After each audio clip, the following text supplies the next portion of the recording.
행정안전부가 어제 경찰 통제 권고안을 발표한 데 이어 사전 예고 없이 경찰 고위직인 치안감 승진 인사를 발표했습니다. 그런데 불과 2시간 만에 다시 일부 인사 발표를 번복하는 초유의 사태가 발생해서 논란이 일고 있습니다. 일각에서는 경찰 길들이기 아니냐는 비판도 나옵니다. 취재기자 연결합니다. 임성재 기자. 네, 서해일보입니다.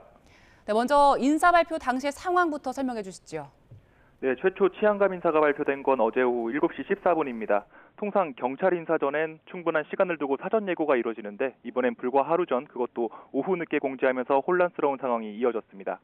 인사 대상도 28명에 달할 정도로 작지 않은 규모였는데 대상자들이 이임식을 할 새도 없이 급하게 짐을 싸느라 소동을 빚었다는 후문입니다. 그런데 문제는 여기서 끝이 아니었습니다. 인사 발표 불과 2시간 만에 김준철 광주경찰청장과 정용근 충북경찰청장 등 7명에 대한 인사를 번복하면서 논란이 일파만파 커졌습니다. 경찰 골프장 예약 특혜 의혹이 제기됐던 이명교 서울경찰청 자치경찰차장은 첫 인사 명단엔 없었는데 두 번째 인사에서 중앙경찰학교장으로 발령나기도 했습니다. 경찰청은 애초 실무자의 실수였다고 설명했다가 행안부로부터 잘못된 가안을 받았다고 말을 바꾸는 등 오락가락 해명으로 더 큰 논란을 자초했는데요. 오늘 기자단에 재차 구체적인 경위를 설명했습니다.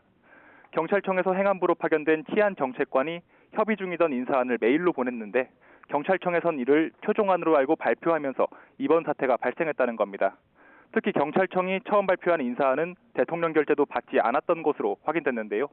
경찰청 관계자는 대통령실, 행안부, 경찰청 사이에 제대로 된 의사소통이 이루어지지 않았기 때문이라고 설명했습니다.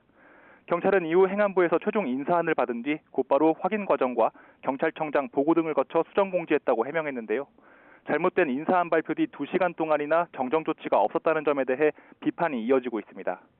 이에 대해 이상민 행안부 장관도 경찰청이 희한하게 대통령 결재 전 자체적으로 먼저 공지해 이 사달이 났다고 말하기도 했습니다. 경찰 내부 반응은 어땠습니까? 네, 경찰 통제를 위한 권고안이 발표된 날 돌연 경찰 고위직에 해당하는 치안감 인사가 발표되고 사상 초유의 번복 사태까지 일어나면서 논란은 커지고 있습니다. 어제 이상민 장관이 해외 출장에서 귀국하자마자 전격적으로 대규모 물갈이 인사가 이뤄진 건데요. 경찰 내부망엔 경찰을 무시하는 졸속 인사라는 의견이 잇따르고 있습니다. 한 경찰 관계자는 행안부 통제 속에 경찰국이 출범하면 이런 비정상적 인사가 빈번하게 발생할 수 있다는 사실을 단적으로 보여준다고 분통을 터뜨렸습니다. 또 총경이나 경정 인사 때도 이런 일이 반복되지 않으리라고 누가 장담할 수 있겠느냐는 의견도 나왔습니다.